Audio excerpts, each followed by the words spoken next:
Democracy is on target. There is injustice with bureaucrats and Pakistani nation.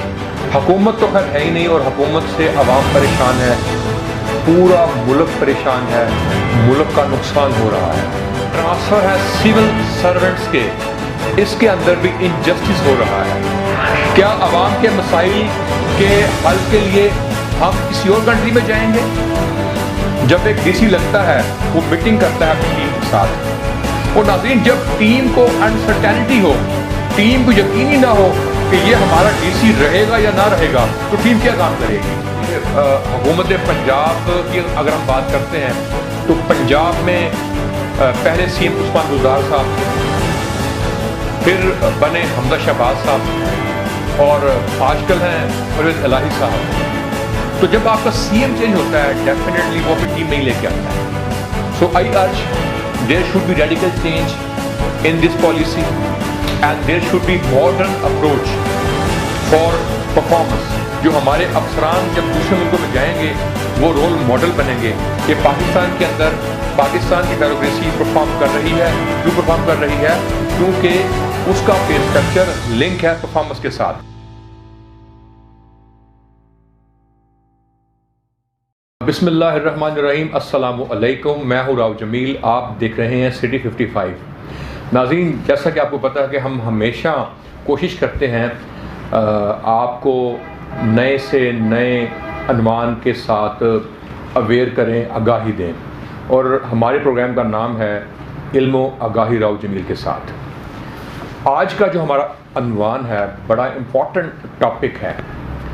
देखिए, पाकिस्तान के अंदर अगर हम बात करते हैं हुकूमत की, ये तो है ही नहीं। जो हुकूमत आपकी वफाकी है उसकी अपनी डायरेक्शन है, और जो हुकूमत प्रोविंशियल है स्पेशली पंजाब की, उसकी अपनी डायरेक्शन है, और अगर हम बात करें सिंध की, उसकी अपनी डायरेक्शन है। हुकूमत तो खैर है ही नहीं और हुकूमत से अवाम परेशान है, पूरा मुल्क परेशान है, मुल्क का नुकसान हो रहा है। अब हम बात करते हैं कि अवाम को पीस देने के लिए, अवाम के इंतज़ामी अमूर को देखने के लिए कौन लोग होते हैं। इसमें नाज़रीन बहुत सारे अवामिल शामिल हैं, बहुत सारे लोग होते हैं, टीमें होती हैं, लेकिन सबसे जो इम्पोर्टेंट टीम है, जो पिलर है, जो अहम कंपोनेंट है स्टेट इंस्टीट्यूशन का, वो है आपके सिविल सर्वेंट्स, वो हैं आपके ब्यूरोक्रेट्स। आप चाहे सुबह सिंध में हो, सुबह पंजाब में हो, हम सबको पता है पाकिस्तान की जो बैकबोन है वो सुबह पंजाब है, क्योंकि पाकिस्तान की जो 50% से ज़्यादा आबादी, इसका ताल्लुक़ पंजाब से है। अगर पंजाब परफॉर्म कर रहा है इट मीन्स पाकिस्तान परफॉर्म कर रहा है। अगर पंजाब की एडमिनिस्ट्रेशन अच्छी है, अगर पंजाब की एडमिनिस्ट्रेशन इफेक्टिवली काम कर रही है, इट मीन्स पूरा पंजाब काम कर रहा है, पाकिस्तान काम कर रहा है। नाज़रीन, मुझे बहुत अफसोस होता है ये बात कहते हुए कि ऑलरेडी पाकिस्तानी कैबिनेट में बैलेंस नहीं है। पाकिस्तान की हुकूमत उल्टी लटकी हुई है, और बात तो बैलेंस की कैबिनेट की रही, वो तो है ही नहीं। तो नाज़रीन, इसी तरह जो ट्रांसफ़र है ब्यूरोक्रेसी के, जो ट्रांसफ़र है सिविल सर्वेंट्स के, इसके अंदर भी इनजस्टिस हो रहा है। मैं ये कहूँगा कि जो ये साल है, this is another year for transfer of bureaucrats. We are moving towards injustice for bureaucrats. देखें, पाकिस्तान के अंदर कोई भी सिविल सर्वेंट जब किसी ज़िले में काम करता है, जब किसी डिवीज़न में काम कर रहा होता है, तो उसकी जिम्मेदारियां होती हैं। वो एक मोटिवेशन के साथ, पैशन के साथ उस ज़िले में पोस्ट होता है, और वो कहता है कि मैं इस ज़िले में, इस तहसील में, इस डिवीज़न में 6 माह, 1 साल, 2 साल काम करूँगा।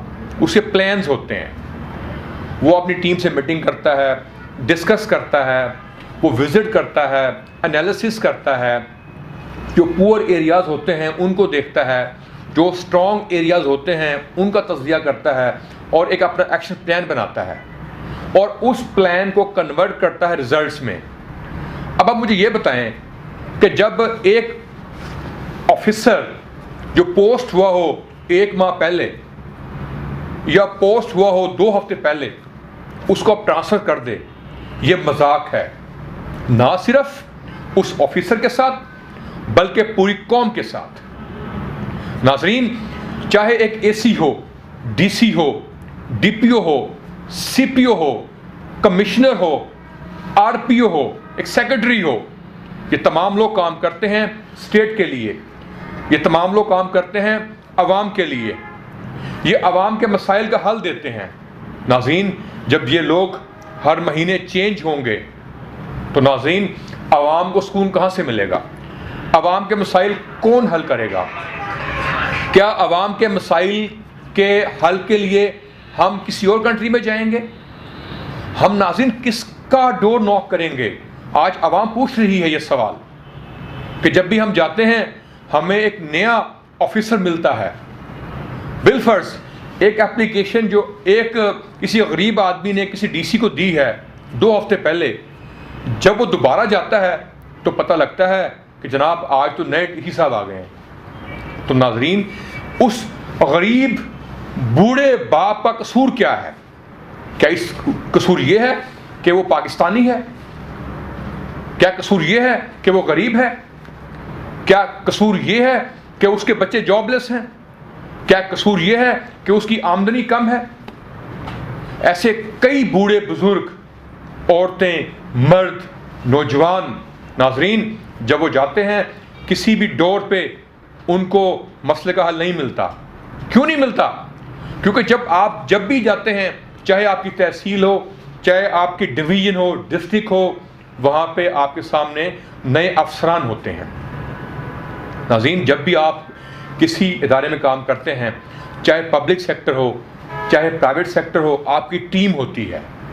बिलफर्ज एक आरपीओ है, उसके अंडर सीपीओ डीपीओ काम कर रहे हैं, एक कमिश्नर है, उसके अंडर डीसी एसी काम कर रहे हैं, एक डीसी है, उसके अंडर नाज़रीन एसी काम कर रहे हैं, तहसीलदार काम कर रहे हैं, पटवारी काम कर रहे हैं। बिलफर्ज जब एक डीसी लगता है वो मीटिंग करता है अपनी टीम के साथ, और नाज़रीन जब टीम को अनसर्टेनिटी हो, टीम को यकीन ही ना हो कि ये हमारा डीसी रहेगा या ना रहेगा, तो टीम क्या काम करेगी? परफॉर्मेंस कहाँ से आएगी? अवाम खुशहाल कहाँ से होगी? गरीब अवाम को इंसाफ कहाँ से मिलेगा? क्या आसमान से मिलेगा? क्या फरिश्ते देंगे? क्या ये गरीब अवाम पाकिस्तानी नहीं है? नाज़रीन, ये ऐसे सवालात हैं जो अवाम पूछ रही है, लेकिन इनका जवाब नहीं मिल रहा। मैं कुछ एग्जाम्पल से बात करना चाहूँगा। Recently deputy commissioner Faisalabad appoint हुए, उनका नाम है लेफ्टिनेंट रिटायर्ड सोहेल अशरफ। 1 माह के बाद उनका ट्रांसफ़र हो गया। नाज़रीन, ये कहाँ का इंसाफ है? उन्होंने बहुत अच्छे इनिशिएटिव लिए। जब हुकूमत थी पीटीआई की, वो डीसी गुजरांवाला थे। जब हुकूमत आई नून लीग की, वो लगे डीसी फैसलाबाद, और जब दोबारा हुकूमत पीटीआई की पंजाब में आई, उनको हटा दिया गया। ये एक एग्जाम्पल है। फिर हम कहते हैं तहरीक इंसाफ, फिर हम कहते हैं नून लीग, फिर हम कहते हैं पीपल्स पार्टी। नाज़रीन, पार्टी कोई भी हो, जब पॉलिटिकली आप स्ट्रांग नहीं है, पॉलिटिकली आप जस्टिस नहीं कर रहे, तो फिर आप क्या जस्टिस करेंगे उन लोगों के साथ जिनका ताल्लुक ब्यूरोक्रेसी से है? और अगर वो लोग परेशान होंगे तो फिर आवाम तो यकीन परेशान होगी। देखें, एक एसएचओ है, वो क्यों चेंज होता है? कि जो डीपीओ चेंज हो गया है, सीपीओ चेंज हो गया है, एक पटवारी है, एक तहसीलदार है। नाज़रीन, ये मजाक है। ये आखिर मजाक कब तक रहेगा और ये खेल कब तक पाकिस्तानी कौम के साथ खेला जाएगा? नाज़रीन, ये अच्छी बात नहीं है। एक ऑफिसर सीएसएस करता है, पीएमएस करता है, वो कॉम्पिटेंट होता है, तो उसके साथ नाइंसाफ़ी हो रही है। उस नाइंसाफ़ी की वजह से अवाम के साथ नाइंसाफ़ी हो रही है। आपकी आवाम पिस रही है। देखें, अगर मैं कुछ आपके साथ कुछ पॉइंट्स की बात करूं, जो आपकी ब्यूरोक्रेसी है ये टारगेट के ऊपर है। नाज़रीन, अभी हुआ है ब्रेक का टाइम और इंशाल्लाह हम दोबारा हाज़िर होंगे ब्रेक के बाद। देखिएगा इल्म आगाही राव जमील के साथ।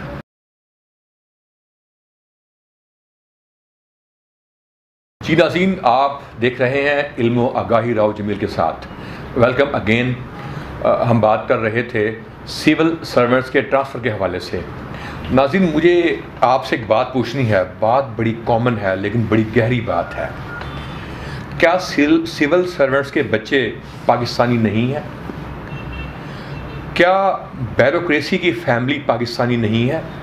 नाज़रीन, जब एक सिविल सर्वेंट ट्रांसफ़र होता है उसकी फैमिली डिस्टर्ब होती है, वर्क लाइफ बैलेंस डिस्टर्ब होता है। फॉर एग्ज़ाम्पल, एक बच्चा है वो ओ लेवल कर रहा है लाहौर से, उसका ट्रांसफ़र होता है सरगोदा या डीजी खां या लिया, तो नाज़रीन क्या वो बच्चा पाकिस्तानी नहीं है? क्या वो सिविल सर्वेंट पाकिस्तानी नहीं है? क्या वो पाकिस्तान के लिए सर्विस रेंडर नहीं कर रहा? क्या वो पाकिस्तानी स्टेट का एम्प्लॉय नहीं है?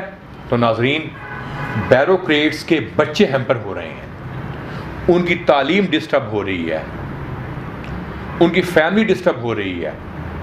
तो मैं रिक्वेस्ट करता हूँ हुकूमत वक़्त से इसे ख़त्म किया जाए ताकि हमारे ब्यूरोक्रेट्स कम से कम 1 साल 2 साल 3 साल एक स्टेशन पर रह के काम कर सकें, अपनी टीम को मैनेज कर सकें, जो प्लान उन्होंने तय किया है उसको फॉलो करके अच्छे अंदाज में इम्प्लीमेंट करवा सकें, ताकि अवाम चाहे उस ज़िले की हो, उस तहसील की हो, उस डिवीज़न की हो, फ्रूट्स ले सके और उसके बच्चे किसी अच्छे स्कूल कॉलेज में अगर पढ़ रहे हों वो डिस्टर्ब ना हो, क्योंकि वो भी हमारे बच्चे हैं। सिविल सर्वेंट हमारे हैं, वो पाकिस्तान की आवाम के लिए जंग लड़ रहे हैं, वो पाकिस्तान की आवाम के लिए 18 घंटे 20 घंटे 24 घंटे काम करते हैं।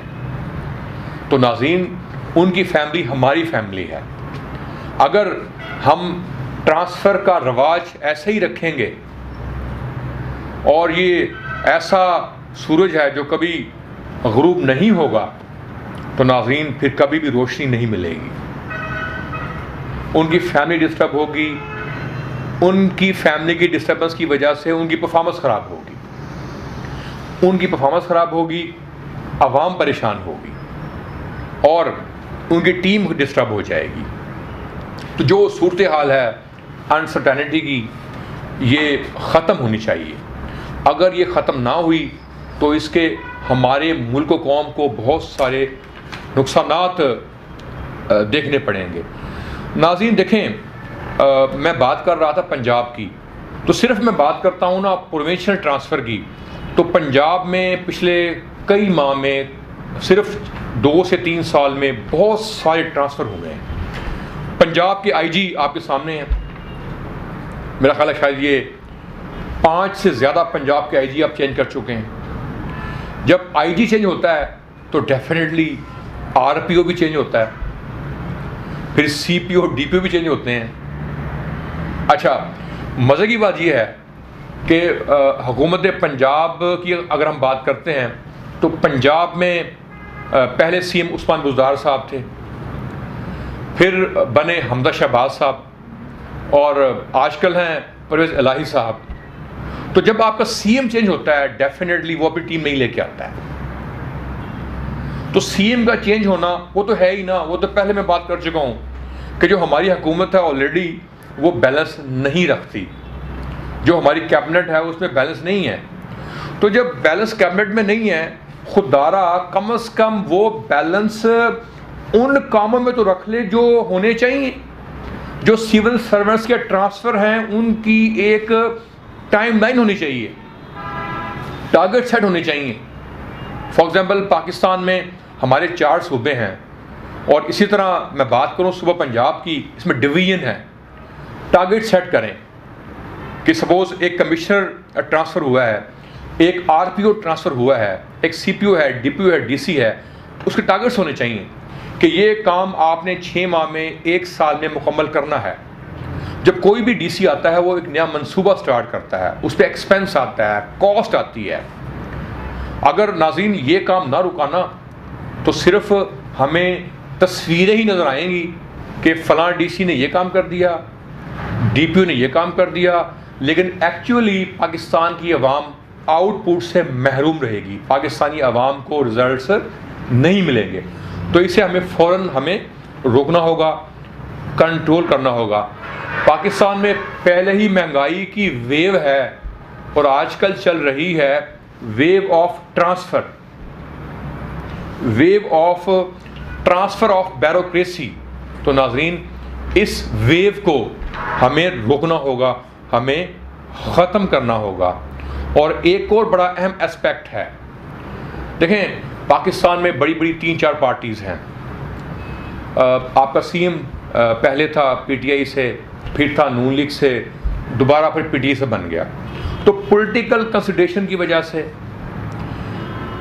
फेवरेटिज्म की वजह से अक्सर पोस्टिंग ट्रांसफ़र होते हैं। एक डीपीओ आता है वो चेंज हो जाता है, डीसी लगता है वो चेंज हो जाता है। तो आखिर पॉलिटिकल इंस्टेबिलिटी, पॉलिटिकल कंसिडरेशन की वजह से कब तक ये मजाक होता रहेगा?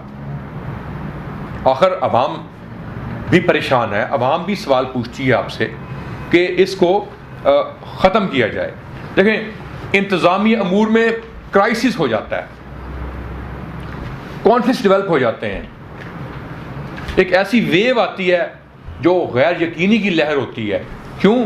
अवाम परेशान, उसकी टीम परेशान।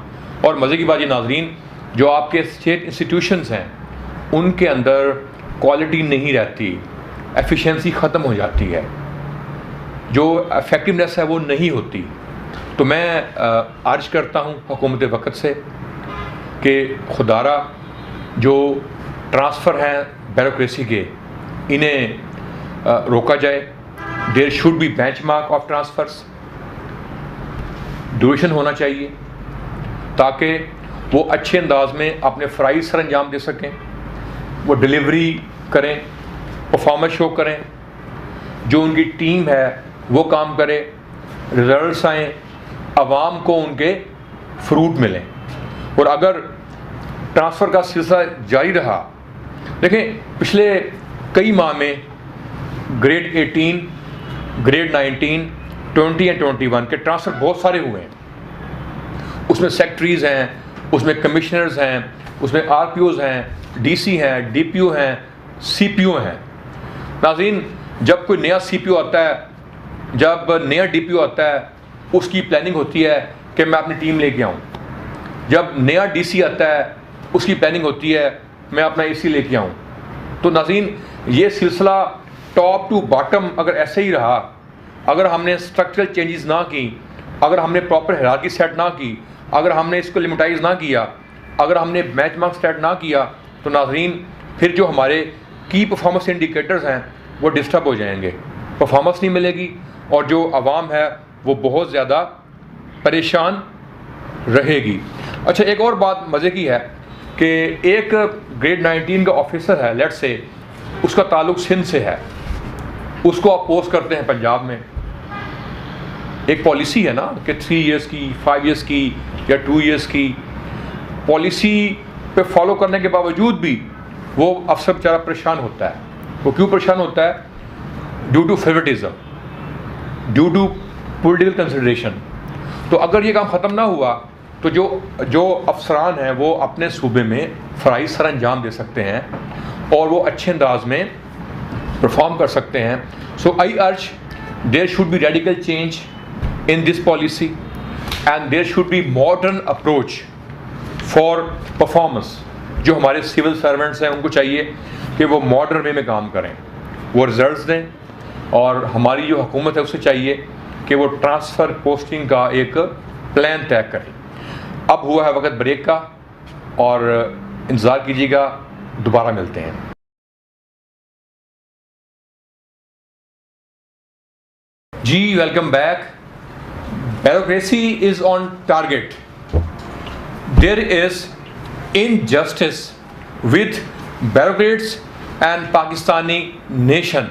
नाज़रीन, एक बात इंपॉर्टेंट है, जब ब्यूरोक्रेसी में चेंज आती है तो मेरा क्वेश्चन ये है कि क्या महंगाई कंट्रोल हो पाएगी?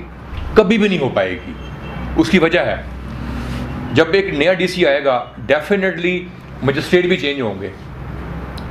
वो ऑफिसर जिनकी पहले डीसी ने ड्यूटी लगाई होगी कि आपने प्राइस कंट्रोल करनी है, उन्होंने एक प्लान दिया होगा प्राइस कंट्रोल करने का, नाज़रीन वो फ्लॉप हो जाएगा।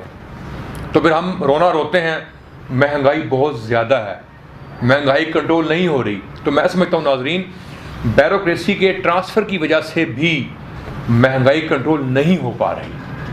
अगर ट्रांसफ़र्स इतने जल्दी नहीं होंगे तो डेफिनेटली मैं आपको गारंटी देता हूँ, मैं चैलेंज कर रहा हूँ कि महंगाई को किसी हद तक हम कंट्रोल कर सकते हैं। दूसरा, हर साल हम रोना रोते हैं कि इस साल गंदम की पैदावार ज़्यादा हुई, उसे आपने एक्सपोर्ट कर दिया, दोबारा जब कमी हुई आपने इम्पोर्ट कर लिया।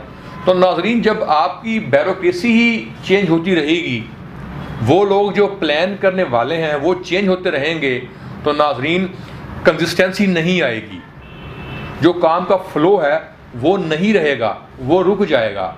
आपके जब अच्छे प्लान नहीं बनेंगे तो फिर हम कैसे गंदम की प्लानिंग करेंगे, कैसे हम फूड प्लानिंग करेंगे, कैसे हम वाटर प्लानिंग करेंगे, कैसे हम एग्रीकल्चर सेक्टर की प्लानिंग करेंगे, कैसे हम पाकिस्तान की जो मईशत है उसको बेहतर करने के लिए प्लान बनाएंगे। देखिए रिसेंटली अभी हम देख लेते हैं, पाकिस्तान में फ्लड आया हुआ है और फ्लड की वजह से जानी माली का लॉस हुआ है। और मैं समझता हूँ नाज़रीन, एक वजह ये भी है कि जो सिविल सर्वेंट्स, वो ऑफिसर जो पहले अपॉइंटेड थे, उनके चेंज होने की वजह से किसी हद तक मैं समझता हूँ हम इसको कंट्रोल कर सकते थे, लेकिन हम कंट्रोल नहीं कर पाए। क्योंकि देखें, जब इमरजेंसी लगती है, जब कोई ऐसा रिस्क आता है, कोई ऐसा चैलेंज आता है और एक ऑफिसर उसको अच्छे अंदाज में निभा रहा हो, उसको मैनेज कर रहा हो, और अचानक उसको आप चेंज कर देते हैं नाज़रीन, तो जब नया ऑफिसर आता है उसको उस चैलेंज को समझने में टाइम लगता है। और जब आप किसी भी नई पोस्ट पे जाते हैं, चाहे पोस्ट कोई भी हो, आप सेक्रेटरी हैं, आप डीसी हैं, आप आरपीओ हैं, आप कमिश्नर हैं, आपको कम से कम उस ज़िले को अंडरस्टैंड करने में, आवाम के मसाइल को अंडरस्टैंड करने में, विजिट्स में, एनालिसिस करने में, टीम को समझने के लिए आपको टाइम चाहिए होता है। और जब आप सेट होते हैं, आपका ट्रांसफ़र हो जाता है, आपकी फैमिली डिस्टर्ब हो जाती है। तो नाज़रीन, अगर हमने इसको बेहतर ना किया तो महंगाई और बढ़ जाएगी। आने वाले वक्तों में अगर बहरान पैदा हुआ गंदम का, वो ख़त्म नहीं होगा। आने वाले वक्तों में अगर हमने इस पे काम ना किया तो शुगर की प्राइस हम कंट्रोल नहीं कर सकेंगे, शुगर कैन की क्रॉप्स को बढ़ा नहीं सकेंगे, जो फार्मर हैं उसके राइट्स को हम अच्छे अंदाज में प्रोटेक्शन नहीं दे सकेंगे। तो हमें इस बात को सीरियसली लेना होगा। और नाज़रीन, एक और अहम बात, प्राइवेट सेक्टर में हम बात करते हैं परफॉर्मेंस असेसमेंट की, परफॉर्मेंस मेजरमेंट की। फॉर एग्ज़ाम्पल, एक कॉरपोरेशन है, एक कंपनी है, उसके अंदर जीएम हैं, मैनेजर हैं, सीईओ हैं, एग्जेक्टिव सा काम कर रहे हैं, तो उनके परफॉर्मेंस पैरामीटर होते हैं। परफॉर्मेंस पैरामीटर को असेस करने के बाद सैलरी बढ़ाते हैं, इंक्रीमेंट लगाते हैं, प्रमोशन देते हैं, अलाउंसेस बढ़ा देते हैं, उसको मोटिवेट करते हैं। अगर वो इंडिविजुअल परफॉर्म नहीं करता, उसे हम पनिश भी करते हैं, हम रेप्रीमांड करते हैं, उसको हम डिमोट कर देते हैं, हम वार्निंग इशू करते हैं, हम सस्पेंड करते हैं, हम उसका जॉब रोल चेंज कर देते हैं, जिससे जो ऑर्गेनाइजेशन है वो लॉस से बच जाती है, उसकी परफॉर्मेंस मेंटेन रहती है, बल्कि इंक्रीज़ हो जाती है। लेकिन अगर हम बात करते हैं पब्लिक सेक्टर की, तो पब्लिक सेक्टर में अनोखी मिसालें हैं, डिफरेंट काइंड्स ऑफ एक्टिविटीज़ हो रही हैं। गवर्नमेंट सेक्टर में परफॉर्मेंस असेस नहीं होती। हर साल बैरोक्रेट्स की तनख्वाहें बढ़ जाती हैं, अलाउंसेस बढ़ जाते हैं। जितने भी लोग जो गवर्नमेंट महकमे में काम कर रहे हैं उनकी तनख्वाहों में इजाफा हो जाता है, लेकिन नाज़रीन ये इजाफा होना चाहिए, इस इजाफे का ताल्लुक परफॉर्मेंस असेसमेंट से होनी चाहिए। There should be link of pay with performance. अगर परफॉर्मेंस का लिंक पे से होगा तो फिर वो लोग जो पब्लिक सेक्टर में काम कर रहे हैं उनकी परफॉर्मेंस अच्छी आएगी। उन्हें पता होगा कि अगर हमने काम किया हम प्रमोट होंगे, अगर हमने काम ना किया हम डिमोट होंगे। हमारा ट्रांसफ़र किसी ऐसी जगह होगा कि जहाँ पे हमें अलाउंसेस नहीं मिलेंगे, जहाँ पे हमारी फैमिली डिस्टर्ब होगी, फ्यूचर में प्रमोशन रुक जाएगी। लेकिन अगर हमारा ताल्लुक परफॉर्मेंस का पे से लिंक नहीं होगा तो नाज़रीन फिर परफॉर्मेंस वो अफसरान नहीं दे पाएंगे, क्योंकि उन्हें पता है कि हम काम करें या ना करें सैलरी हमारी बढ़नी है। और इसका एक और नुकसान होता है, जो ऑफिसर काम करने वाला होता है वो डिस्टर्ब होता है, उसको मेंटल टॉर्चर होता रहता है। वो कहता है कि यार मैं काम कर रहा हूँ और एक दूसरा ऑफिसर वो काम नहीं कर रहा, उसकी सैलरी और मेरी सैलरी में इजाफा सेम हुआ है, तो मुझ में और उसमें फ़र्क क्या हुआ। तो नाज़रीन there should be difference between poor performer and good performer, and performance should be linked with the pay structure. अगर हम ऐसा कर पाएंगे तो यकीनन परफॉर्मेंस बेहतर होगी। और अगर उन लोगों की जो काम करते हैं पब्लिक सेक्टर में उनकी परफॉर्मेंस बेहतर होगी तो डेफिनेटली आपकी आवाम को रिलीफ मिलेगा, आवाम के मसाइल हल होंगे, इंतज़ामी अमूर बेहतर होंगे, एडमिनिस्ट्रेशन अच्छी होगी, रोल मॉडल बनेंगे, दुनिया हमें फॉलो करेगी, दूसरे ममालिक हमारी पॉलिसी को अमल पैरा लाने में मदद करेंगे, वो हमारे मुल्क में आएंगे और हमारी मुल्क की पॉलिसी को फॉलो करेंगे। जो हमारे अफसरान जब दूसरे मुल्कों में जाएंगे वो रोल मॉडल बनेंगे कि पाकिस्तान के अंदर पाकिस्तान की ब्यूरोक्रेसी परफॉर्म कर रही है। क्यों परफॉर्म कर रही है? क्योंकि उसका पे स्ट्रक्चर लिंक है परफॉर्मेंस के साथ। मुझे इजाज़त दीजिएगा, इंशाअल्लाह ताला अगले हफ्ते हम हाज़िर होंगे दोबारा एक नए टॉपिक के साथ। थैंक यू, अस्सलाम वालेकुम, अल्लाह हाफिज़।